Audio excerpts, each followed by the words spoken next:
So friends, बिना किसी देरी के शुरू करते हैं आज के अपनी इस बेहतरीन वीडियो को। अगर आप भी अपनी इंग्लिश को इम्प्रूव करना चाहते हो तो इस वीडियो को एंड तक ज़रूर देखना। सो फ्रेंड्स, यहाँ पर ये किससे कह रही है कि जब तक तुम अपना होमवर्क नहीं कर लेते तुम बाहर नहीं जा सकते। इसका एक छोटा लड़का है जो पढ़ाई पे ध्यान नहीं दे रहा आजकल, तो इससे कह रही है कि unless you finish your homework you can't go out. तो उसे कह रही है कि जब तक तुम ये होमवर्क नहीं कर लेते, तो इसके लिए हम यूज़ करेंगे अनलेस का। Unless you finish your homework, जब तक तुम अपना होमवर्क खत्म कर नहीं लेते, यू कांट गो आउट, तुम बाहर नहीं जा सकते। आप इसे कुछ तरीके से भी कह सकते हो कि complete your homework first and then you can go out with your friends. यानी कि कंप्लीट योर होमवर्क फर्स्ट, यानी पहले जो अपना कंप्लीट करो होमवर्क, एंड देन और तब you can go out with your friends, तुम अपने दोस्तों के साथ बाहर जा सकते हो। इसी सेंटेंस को हम थोड़ा और भी बेहतर तरीके से कह सकते हैं, थोड़ा एडवांस्ड वे में हम ऐसे बोल सकते हैं कि finish your homework before heading out to hang out with your friends. तो वो लड़का बाहर जाकर अपने दोस्तों के साथ घूमना चाहता है, तो उससे कह रही है कि finish your homework before heading out. Heading out मतलब बाहर जाने से पहले, to hang out with your friends. तो बाहर जाके अपने दोस्तों के साथ खेलने से पहले अपना होमवर्क फिनिश करो, यानी खत्म करो। आजकल तुम पढ़ाई बिल्कुल नहीं कर रहे। लेटली, आजकल के लिए हम लेटली का यूज़ कर सकते हैं, यानी फिलहाल में, आजकल, हाल ही में। Lately you are not studying at all. Lately you are not studying at all, यानी हाल ही में तुम बिल्कुल भी पढ़ाई नहीं कर रहे हो। आजकल तुम बिल्कुल भी पढ़ाई नहीं कर रहे हो। Lately you are not studying at all. या इसी सेंटेंस को थोड़ा अच्छे तरीके से बोल सकते हैं कि दीज डेज का मतलब होता है आजकल। These days you are completely neglecting your studies, यानी आजकल तुम अपनी पढ़ाई को बहुत ज़्यादा निग्लेक्ट कर रहे हो। मतलब कहने का मतलब है नज़रअंदाज कर रहे हो, ध्यान नहीं दे रहे हो पढ़ाई पर। These days you are completely neglecting your studies, पढ़ाई पर ध्यान दो, पढ़ाई को नज़रअंदाज मत करो। कह रही है कि stay committed to your studies, यानी अपनी स्टडीज़ की तरफ कमिटेड रहो, यानी उन पर बढ़िया से ध्यान दो, अच्छे से पढ़ो। Stay committed to your studies and don't neglect your studies, और अपनी पढ़ाई को नज़रअंदाज मत करो। Stay committed to your studies, अपनी स्टडीज़ की तरफ, अपनी पढ़ाई की तरफ कमिटेड रहो। डोंट निग्लेक्ट योर स्टडीज, अपनी पढ़ाई को नज़रअंदाज मत करो।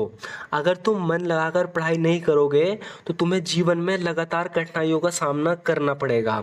इंग्लिश में बोलेंगे if you don't study with dedication.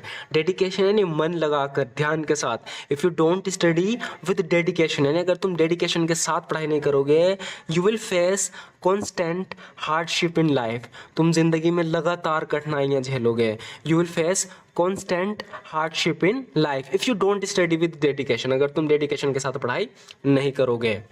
वो स्पेनिश में फ्लुएंट है और इसके अलावा वो फ्रेंच भी सीख रही है। तो अपनी छोटी बहनों उसकी तारीफ कर रही है, उसके बारे में बता रही है कि वो स्पेनिश में फ्लुएंट है। जब भी वो किसी लैंग्वेज में फ्लुएंट होता है, यानी वो उसे अच्छे से बोलने लगता है। जैसे कि मैं कहना, अगर मैं आपसे बताऊं कि I am fluent in English, यानी मैं इंग्लिश में फ्लुएंट हूँ, यानी मैं इंग्लिश फ्लुएंटली बोल लेता हूँ, तो उसके बारे में इस तरीके से बता रही है कि she is fluent in Spanish, यानी स्पेनिश में फ्लुएंट है, यानी स्पेनिश अच्छे से बोलती है।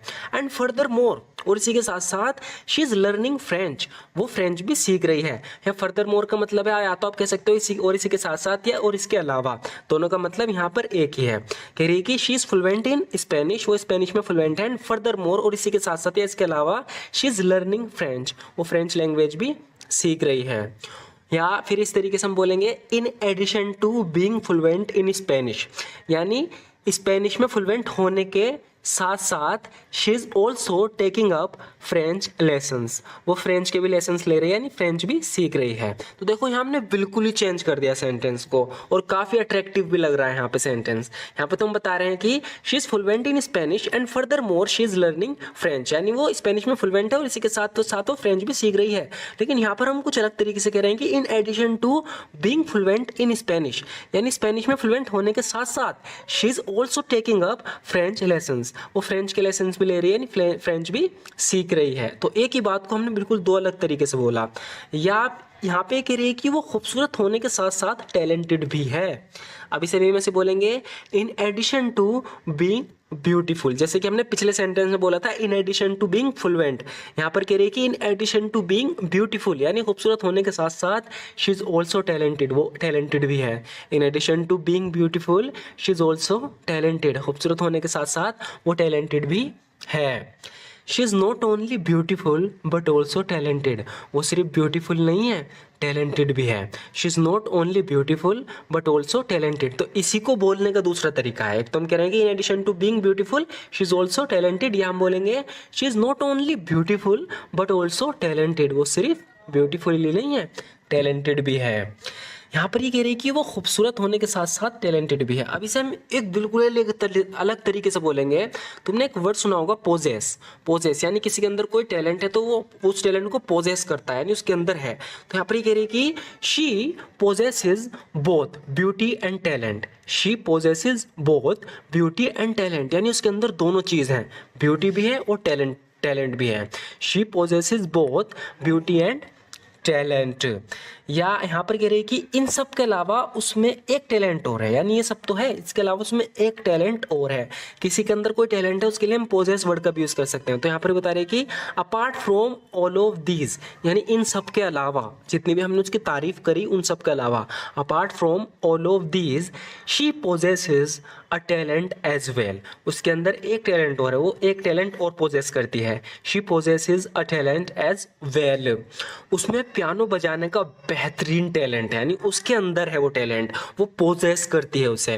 तो कह रही है कि she possesses a remarkable talent for playing the piano. She possesses a remarkable talent for playing the piano. यहाँ पर हम पोजेस को पॉजेसिव इसलिए पढ़ रहे हैं क्योंकि शी है, शी ही जो भी सिंगुलर है उसके साथ हम पॉजेसिव पढ़ेंगे। और जैसे कि मैं अपने बारे में कह रहा हूँ आई पोजेस, तब मैं पोजेस बोलूँगा। तो यहाँ पर ये कह रही है कि she possesses remarkable talent for playing the piano. उसमें पियानो बजाने का एक बेहतरीन टैलेंट है। यहाँ पर ये आगे से पूछ रही है कि तुम्हारे अंदर क्या टैलेंट है, तो फिर से हम पोजेस वर्ड का यूज करेंगे। देखो पोजेस का हम बार बार इसलिए कर रहा हूँ क्या, तो आप समझ पाओ इसकी मतलब क्या है, इसका यूज भी कर पाओ। तो यहाँ पर ये कह रही है कि तुम्हारे अंदर क्या टैलेंट है, इंग्लिश में हम बोलेंगे what talents do you possess. What talent do you possess, यानी तुम्हारे अंदर क्या टैलेंट है। वो रेगुलर एक्सरसाइज नहीं करता जिससे उसका वजन बढ़ गया। तो किसी का वजन बढ़ गया तो ये वजह बता रही है, कह रही है कि ही डिडंट एक्सरसाइज रेगुलरली। वो रेगुलरली एक्सरसाइज नहीं करता था, which led to weight gain, जिससे क्या हुआ कि वेट गेन हो गया। He didn't exercise regularly which led to weight gain. वो रेगुलर एक्सरसाइज नहीं करता था which led to weight gain, जिससे उसका वेट गेन हो गया, यानी वजन बढ़ गया।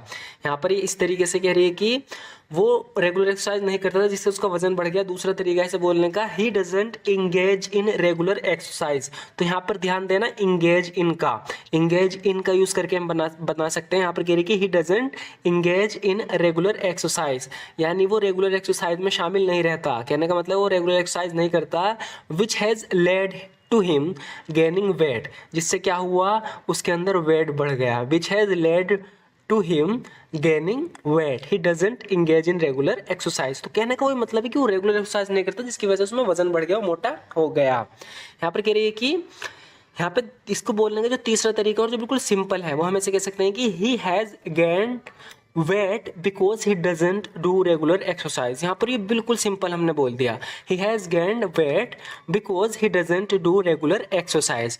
उसमें रेगुलर एक्सरसाइज ना करने के कारण वजन बढ़ गया। तो यहाँ पर 3 तरीके बताए हैं, ये बिल्कुल सिंपल है। इसके अलावा 2 ये हैं जहाँ पर हमने इंगेज इन और लेड टू का यूज़ किया है। तो इस तरीके से आप तीनों में से जौन सा भी आपको सूट करे आप सिचुएशन के हिसाब से बोल सकते हैं। उसे रोज़ाना एक्सरसाइज करनी चाहिए। He should engage in daily exercise।